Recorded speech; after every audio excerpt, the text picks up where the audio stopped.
আসসালামু আলাইকুম। রাত 10টার শীর্ষ সংবাদে স্বাগত জানাচ্ছি আমি শাহনাজ পারভীন। ভারত, চীন, রাশিয়া থেকে সমরাস্ত্র কেনা হচ্ছে, সংসদে প্রধানমন্ত্রী। দুর্নীতি রোধে সরকারি চাকুরিজীবীদের সম্পদের তথ্য নেওয়ার পরামর্শ IMF-এর। রাজনীতিবিদরা দুর্নীতিবাজদের পক্ষ নেয় না, কিন্তু সরকারি কর্মকর্তারা পক্ষে বিবৃতি দিচ্ছে, সংসদে বাহাউদ্দিন নাসিম। পর্যাপ্ত টাকা নেই, এমপিওভুক্ত শিক্ষকদের অবসর ভাতা 6 মাসে দেওয়া সম্ভব নয়, সংসদে শিক্ষামন্ত্রী। যুক্তরাষ্ট্রকে কি শেখ হাসিনার কর্তৃত্ববাদী শাসনের সমালোচনা করার মূল্য দিতে হচ্ছে, প্রশ্ন দ্য ডিপ্লোম্যাট। আরও 1 বছর প্রধানমন্ত্রীর মুখ্য সচিব থাকছেন তোফাজ্জল হোসেন মিয়া।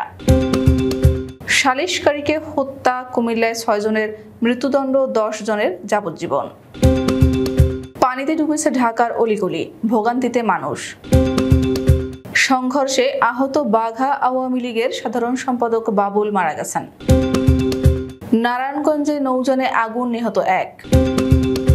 অর্থ পাচার সম্পর্কিত 440 কোটি মার্কিন ডলারের অবৈধ সম্পদ জব্দ করেছে সিঙ্গাপুর। বাংলাদেশিদের নিয়ে অযাচিত মন্তব্য করলেন ব্রিটিশ প্রধানমন্ত্রী প্রার্থী স্টারমার। লোকসভা অধিবেশনের প্রথম দিনেই স্পিকারের বিবৃতি নিয়ে হট্টগোল। এবং ক্রিকেট চালায় ভারত, ওদের বিরুদ্ধে কথা বলার ক্ষমতা কারও নেই, ক্রিস গেইল। শুনছিলেন শিরোনাম, এবার বিস্তারিত। সংসদ অধিবেশনের প্রধানমন্ত্রী শেখ হাসিনা জানিয়েছেন, সশস্ত্র বাহিনীর উন্নয়নে ফোর্সেস গোল 2030-এর আলোকে সমরাস্ত্র ক্রয় কার্যক্রম চলমান রয়েছে, যা ভবিষ্যতে সশস্ত্র বাহিনীর সক্ষমতা বাড়াতে গুরুত্বপূর্ণ ভূমিকা রাখবে। রাশিয়া, চীন, তুরস্ক, ভারত সহ সমরাস্ত্র শিল্পে উন্নত বিভিন্ন দেশ থেকে সমরাস্ত্র ক্রয় করা হচ্ছে বলে জানান সরকার প্রধান। বুধবার জাতীয় সংসদের অধিবেশনে আওয়ামী লীগের সংসদ সদস্য হাবিবুর রহমানের এক লিখিত প্রশ্নের উত্তরে প্রধানমন্ত্রী শেখ হাসিনা এসব কথা জানান। এ সময় স্পিকার শিরীন শারমিন চৌধুরী অধিবেশনে সভাপতিত্ব করেন।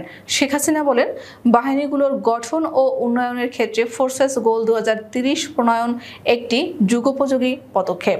সরকার 2009 সালে ক্ষমতা গ্রহণের পর থেকে সশস্ত্র বাহিনীর উন্নয়নের জন্য যথাসম্ভব সব বাস্তবমুখী কার্যক্রম হাতে নিয়েছে। সরকারি চাকুরিজীবীদের দুর্নীতির ব্যাপকতা নিয়ে দেশ জুড়ে চলছে আলোচনা সমালোচনা। এরই মধ্যে দুর্নীতি বিরোধে সরকারি চাকুরিজীবীদের সম্পদের তথ্য নেওয়া এবং তার নিয়মিত হালনাগাদ করতে সরকারকে পরামর্শ দিয়েছে আন্তর্জাতিক মুদ্রা তহবিল। মঙ্গলবার বাংলাদেশকে দেওয়া $4.7 বিলিয়ন ঋণের তৃতীয় কিস্তি অনুমোদনের পর IMF-এর প্রকাশিত স্টাফ রিপোর্টে এ পরামর্শ দেওয়া হয়। সরকারি চাকুরিজীবীদের দুর্নীতির ব্যাপকতা নিয়ে সরকার দলীয় সংসদ সদস্যরাও জাতীয় সংসদে প্রশ্ন তুলে তাদের নিয়ন্ত্রণে আনার উপর গুরুত্ব দিচ্ছেন। জাতীয় রাজস্ব বোর্ডের কর্মকর্তা মতিউর রহমানের দুর্নীতি কোরবানির ছাগল কেনার মাধ্যমে চিহ্নিত হয়েছিল। সরকারি কর্মকর্তা কর্মচারীদের মধ্যে এমন মতিউর আছে। ছাগল ও বোবা প্রাণী দ্বারা চিহ্নিত করার আগে সংশ্লিষ্টদের চিহ্নিত করার আহ্বান জানিয়েছেন ঢাকা 8 আসনের MP ও আওয়ামী লীগের যুগ্ম সাধারণ সম্পাদক আ.ফ.ম. বাহাউদ্দিন নাসিম। আজ বুধবার জাতীয় সংসদে 2024-25 অর্থ বছরের প্রস্তাবিত বাজেট আলোচনায় অংশ নিয়ে তিনি এ আহ্বান জানান। অবসরের 6 মাসের মধ্যে এমপিওভুক্ত শিক্ষা প্রতিষ্ঠানের শিক্ষকদের অবসর ভাতা দেওয়া সম্ভব নয় বলে জানিয়েছেন শিক্ষামন্ত্রী মহিবুল হাসান চৌধুরী। তিনি বলেন, এ খাতে পর্যাপ্ত অর্থ সংস্থান না থাকায় মূলত বেশি সময় লাগছে এবং সমস্যা তৈরি হচ্ছে। অনিষ্পন্ন আবেদনের সংখ্যা বিবেচনায় 2024-25 অর্থ বছরের বাজেটে বেসরকারি শিক্ষা প্রতিষ্ঠান ও কর্মচারী অবসর সুবিধা বোর্ডের অনুকূলে 301.75 লাখ টাকা বরাদ্দের প্রস্তাব করা হয়েছে। এক্ষেত্রে বেসরকারি শিক্ষা প্রতিষ্ঠানে এমপিওভুক্ত মাধ্যমিক ও উচ্চ মাধ্যমিক সহ সকল শিক্ষকদের অবসর গ্রহণের 6 মাসের মধ্যে অবসর ভাতা প্রদান করা সম্ভব নয়। দ্য ডিপ্লোম্যাটের যুক্তরাষ্ট্রকে কি শেখ হাসিনার কর্তৃত্ববাদী শাসনের সমালোচনা করার মূল্য দিতে হচ্ছে শীর্ষক এক নিবন্ধ প্রকাশ করা হয়েছে। সিডনি ভিত্তিক পণ্ডিত এবং দক্ষিণ এশিয়ার ভূ রাজনীতির বিশ্লেষক মোবাশ্বের হাসানের লেখা ইনকিলাব পাঠকদের জন্য তুলে ধরা হলো। আমেরিকার তৈরি বোয়িং উড়োজাহাজ ব্যবহার করার দীর্ঘস্থায়ী ঐতিহ্য থেকে বেরিয়ে এসে বাংলাদেশের জাতীয় বিমান বাংলাদেশ এয়ারলাইন্স সম্প্রতি 4টি ইউরোপিয়ান এয়ারবাস বিমান কেনার সিদ্ধান্ত নিয়েছে। কিছু -8 টার্বো প্রোপস সহ বিমান বাংলাদেশের 20টিরও বেশি বিমানের বহর রয়েছে, যার বেশিরভাগই প্রশস্ত দেহের বোয়িং প্লেন। সংবাদপত্রের রিপোর্ট অনুযায়ী ওয়াইড বডি বা প্রশস্ত দেহের এয়ারবাসে 30 প্লেন কেনার সিদ্ধান্ত নেওয়ার সময় বিমান তার নিজস্ব মূল্যায়ন কমিটির বিরুদ্ধে গিয়েছিল। প্রধানমন্ত্রীর মুখ্য সচিব মোহাম্মদ তোফাজ্জল হোসেন মিয়ার চুক্তির মেয়াদ বাড়ানো হয়েছে। বুধবার জনপ্রশাসন মন্ত্রণালয় তার চুক্তির মেয়াদ আরও 1 বছর বাড়িয়ে প্রজ্ঞাপন জারি করে। এতে বলা হয়, সরকারি চাকুরি আইন 2018 এর ধারা 49 অনুযায়ী তোফাজ্জল হোসেন মিয়াকে তার পূর্বের চুক্তির ধারাবাহিকতায় ও অনুরূপ শর্তে আগামী 5 জুলাই অথবা যোগদানের তারিখ থেকে পরবর্তী 1 বছর মেয়াদে প্রধানমন্ত্রীর মুখ্য সচিব পদে পুনরায় চুক্তিভিত্তিক নিয়োগ প্রদান করা হলো। কুমিল্লায় নুরুল হক নামে এক সালিসকারীকে হত্যার ঘটনায় 6 জনের মৃত্যুদণ্ড ও 10 জনের যাবজ্জীবন কারাদণ্ড দিয়েছেন আদালত। একই সঙ্গে প্রত্যেক আসামিকে 50,000 টাকা করে অর্থদণ্ড দেওয়া হয়। বুধবার দুপুরে এ রায় ঘোষণা করেন কুমিল্লা জেলা ও দায়রা জজ চতুর্থ আদালতের বিচারক মোহাম্মদ জাহাঙ্গীর হোসেন। রাষ্ট্রপক্ষের কৌশলী মোহাম্মদ জাকির হোসেন গণমাধ্যমকে এ তথ্য নিশ্চিত করেছেন। অল্প বৃষ্টিতেই ডুবেছে রাজধানীর ঢাকার অলিগলি। এতে চরম ভোগান্তিতে পড়েছেন কাজে বাইরে বের হওয়া মানুষরা। আজকে যে বৃষ্টি ঝরবে তা আগেই জানিয়েছিল আবহাওয়া অফিস। সকাল পেরিয়ে বেলা গড়াতেই ঢাকা ভিজল সেই বৃষ্টিতেই।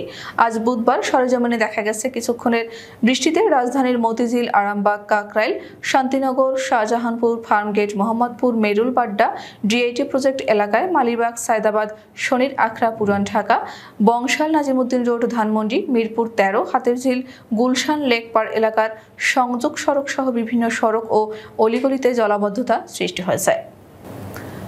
দলের 2 গ্রুপের নেতাকর্মীদের মধ্যে সংঘর্ষে গুরুতর আহত রাজশাহীর বাঘা উপজেলা আওয়ামী লীগের সাধারণ সম্পাদক আশরাফুল ইসলাম বাবুল মারা গেছেন। রাজশাহী মেডিকেল কলেজ হাসপাতালের নিবিড় পরিচর্যা কেন্দ্রে চিকিৎসাধীন অবস্থায় আজ বুধবার বিকেল 4:30টার দিকে তিনি মারা যান। হাসপাতালের ICU in charge doctor Abu Hena Mostafa Kamal বলেন, মাথায় গুরুতর জখম হয়েছিল বাবুলের, এজন্য প্রচুর রক্তক্ষরণ হয়েছিল।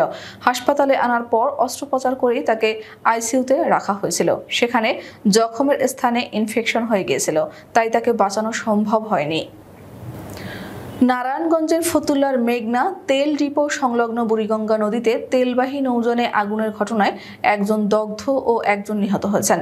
বুধবার বিকেল 4টার দিকে আগুন নিয়ন্ত্রণে আসলে নৌযানের ভেতরে থেকে ওই মরদেহটি উদ্ধার করেন ফায়ার সার্ভিসের কর্মীরা। ঘটনার প্রত্যক্ষদর্শী ফতুল্লা লঞ্চঘাটের লেবার হান্নান জানান, বরিশাল থেকে তেল নিতে আসা এমভি মনপুরা নামের এই তেলবাহী নৌযানটি মেঘনা তেল ডিপোর ঘাটে দাঁড় করানো ছিল। সকালে ড্রামে তেল লোড করে দুপুরে তাদের চলে যাওয়ার কথা ছিল। দুপুর 1:30টার দিকে নৌযানটিতে প্রচণ্ড শব্দে বিস্ফোরণ হয়ে আগুন লেগে যায়। বহুদূর থেকে আগুনের কুণ্ডলি পাকানো ধোঁয়া দেখা যাচ্ছিল। রান্নার জন্য ব্যবহৃত গ্যাস সিলিন্ডার থেকে আগুন লেগেছে বলে তিনি জানান। মাত্র 5 বছরে অপরাধ ও অর্থ পাচার সম্পর্কিত 600 কোটি সিঙ্গাপুরি ডলার বা 440 কোটি মার্কিন ডলার মূল্যের অবৈধ সম্পদ জব্দ করেছে সিঙ্গাপুর সরকার। এসব অবৈধ সম্পদের প্রায় অর্ধেকই গত বছরের রেকর্ড আর্থিক কেলেঙ্কারি থেকে জব্দ করা হয়েছে। বুধবার মার্কিন সংবাদ মাধ্যম ব্লুমবার্গের বরাতে এসব তথ্য জানিয়েছে ফ্রি মালয়েশিয়া টুডে। 2019 সালের জানুয়ারি থেকে 2024 সালের জুনের মধ্যে এসব সম্পদ জব্দ করা হয়েছে।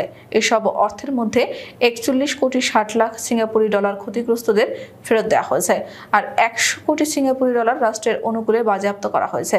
বুধবার দেশটির সরকার কর্তৃক প্রকাশিত এক প্রতিবেদনে এসব তথ্য উঠে আসে। নির্বাচনী বিতর্ক চলাকালে অযাচিতভাবে বাংলাদেশের নাম টেনে এনেছেন যুক্তরাজ্যের সাধারণ নির্বাচনে লেবার পার্টির নেতা স্যার কিয়ার স্টারমার। তিনি বলেছেন, ক্ষমতায় এলে বাংলাদেশের মতো দেশগুলো থেকে আসা যাদের বৈধ কাগজপত্র নেই তাদের নিজ দেশে ফেরত পাঠানো হবে। মঙ্গলবার যুক্তরাজ্যের প্রভাবশালী দৈনিক ডেইলি সান আয়োজিত একটি বিতর্ক অনুষ্ঠানে তিনি এ মন্তব্য করেন। এদিকে তার মন্তব্যে ব্রিটেনের বাংলাদেশি কমিউনিটিতে প্রতিক্রিয়ার সৃষ্টি হয়েছে। ভারতের লোকসভার স্পিকার নির্বাচনের পরই বিজেপি স্পষ্ট করে দিয়েছে, সংখ্যাগরিষ্ঠতা কমলেও তাদের নীতিতে কোনো পরিবর্তন আসবে না। বিরোধীদের সঙ্গে সংঘাতের পথেই থাকবে তারা। বুধবার স্পিকার পদে বিজেপির প্রার্থী ওম বিড়লা কণ্ঠ ভরে যেতেন, কিন্তু অভিনন্দনের পরেই স্পিকার ওম বিড়লা একটি দীর্ঘ বিবৃতি পাঠ করেন, যেখানে তিনি 1975 সালের জরুরি অবস্থার উল্লেখ করে তৎকালীন প্রধানমন্ত্রী ইন্দিরা গান্ধীকে স্বৈরাচারী আখ্যা দেন এবং সেই সময়কে দেশের ইতিহাসের কালো অধ্যায় বলে বর্ণনা করেন। তিনি কংগ্রেসকে আক্রমণ করে বলেন, সে সময় জোর করে বন্ধুত্ব করানো, গ্রেফতার হওয়া ব্যক্তিদের আদালতে যেতে না দেওয়া এবং সংবাদপত্রের উপর নিষেধাজ্ঞা জারি করা হয়েছিল। এই বিবৃতি পাঠ শুরু হতেই বিরোধীরা তীব্র প্রতিবাদ করেন এবং স্লোগান দিতে থাকেন। বিরোধীদের দাবি, 50 বছর আগের ঘটনা টেনে এনে বর্তমান সরকারের অঘোষিত জরুরি অবস্থাকে আড়াল করতে চাইছে বিজেপি। প্রতি বছর মোট আয়ের প্রায় অর্ধেকেরও বেশি পরিমাণ অর্থ ভারতের কাছ থেকে পেয়ে থাকে আন্তর্জাতিক ক্রিকেট কাউন্সিল, যার ফলে অন্য দলগুলোর তুলনায় সবচেয়ে বেশি সুযোগ সুবিধা ভোগ করে ভারতীয় ক্রিকেট কন্ট্রোল বোর্ড। বলা যায়, ক্রিকেটে একক আধিপত্য ভারতীয়দেরই। এই কথা কম বেশি সবারই জানা, কিন্তু বিভিন্ন সুযোগ সুবিধা থেকে বঞ্চিত হওয়ার ভয়ে ভারতের বিরুদ্ধে কেউ কথা বলার সাহস করে না। তবে এবার ক্রিকেটে ভারতের আধিপত্য নিয়ে এমন বিস্ফোরক মন্তব্য করেছেন ওয়েস্ট ইন্ডিজের সাবেক অধিনায়ক ক্রিস গেইল। আমাদের আগামীকাল দুপুর 2টার শীর্ষ সংবাদ দেখার আমন্ত্রণ জানিয়ে এখনকার মতো বিদায় নিচ্ছি। দর্শক, ভিডিওটি শেষ পর্যন্ত দেখার জন্য আপনাকে অসংখ্য ধন্যবাদ। নিত্য নতুন সংবাদ পেতে আমাদের ইউটিউব চ্যানেলটি সাবস্ক্রাইব করুন ও নিয়মিত নোটিফিকেশন পেতে বেল বাটনটি ক্লিক করুন এবং আমাদের ফেসবুক পেজটিতে লাইক করুন। এছাড়াও আমাদের ভিডিওতে লাইক দিয়ে শেয়ার করুন। আল্লাহ হাফেজ।